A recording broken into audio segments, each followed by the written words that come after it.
ہم والدین کے حقوق بیان کرتے ہوئے اولاد کی فرما برداری کی باتیں کرتے ہیں تو ہم مختلف قسم کے واقعات ہم بیان کرتے ہیں۔ اگر ہو سکے تو قرآن پاک کا 23واں پارہ کھولیے، سورۃ الصافات۔ آپ کو ایک ایسے بیٹے کی باپ سے وفاداری اور فرما برداری کی داستان ملے گی کہ جو دنیا میں اس کے علاوہ کوئی مثال قائم نہیں ہوئی، دنیا اس کی مثال اس کے بعد نہیں دے سکتی۔ بھائی ہوتا یہ ہے یہاں اس معاشرے میں تو باپ کسی بیٹے کو کوئی چھوٹا سا کام کہہ دے تو بیٹا کہتا ہے کہ نہیں جی مجھے فلاں کام ہے، مجھے فلاں ضرورت ہے، فلاں مسئلہ ہے، آپ یہ کر لیں۔ آپ یہاں تک کہ پانی کا گلاس دینے کے لیے بھی بعض دفعہ اولاد اکتا جاتی ہے اور یہ بھی دینا پسند نہیں کرتی۔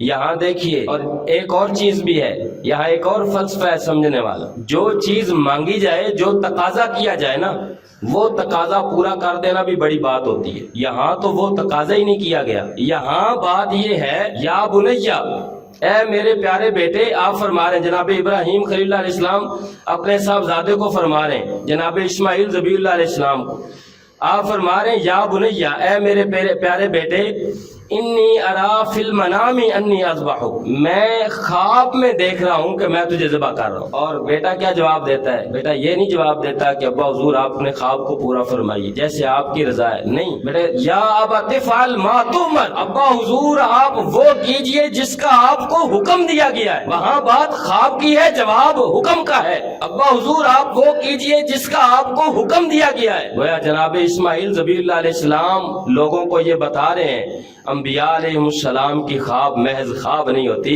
وہ وحی الہی اور حکم خداوندی ہوتی، وہ حکم خداوندی ہوتا ہے۔ اور یہاں یہ بات بھی جیسے شیطان ورگلانے کے لیے بڑھ رہا تھا اور پہلے جناب حضرت بی بی ہاجرہ سلام اللہ علیہا ان کو کہہ رہا تھا کہ آپ کیا کر رہی ہیں، آپ کو پتا ہے کہ آپ کے خامن جو ہیں وہ آپ کے صاحبزادے کو ذبح کرنے کے لیے لے کر جا رہے ہیں، خواب میں تو انہوں نے دیکھا ہے، تو خواب میں کیا ہے، خواب میں کیا ہو سکتا ہے، تو آپ اس طرح کی باتیں کر رہے ہیں۔ پھر جناب اسماعیل ذبیح اللہ علیہ السلام کے پاس آتا ہے اور ان کو کہتا ہے کہ تم کیا کر رہے ہو، تم سوچ سکتے ہو، سمجھ سکتے ہو، اب دوڑنے کے قابل ہو گئے ہو، باپ کا سہارا بننے کے قابل ہو گئے ہو، اور تمہارا باپ جو ہے وہ ایک خواب کے پیچھے لگ کے تمہیں ذبح کر رہا ہے، وہ بار بار خواب کی بات کرتا ہے۔ جناب اسماعیل ذبیح اللہ علیہ السلام اپنے باپ کو عرض کرتے ہیں ابا حضور آپ کو حکم یہ دیا گیا ہے، آپ حکم کی بات کر۔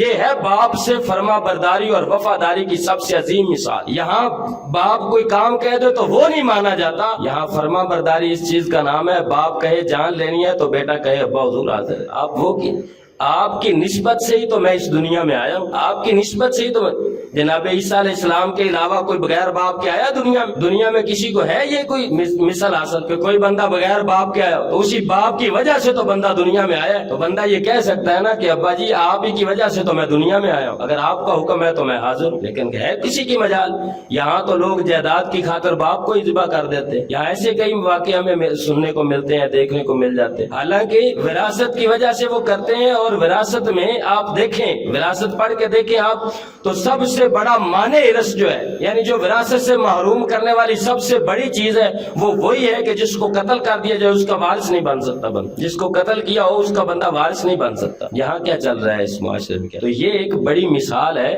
سمجھنے کے لیے کہ والدین کی فرما برداری کیسے کی جاتی ہے۔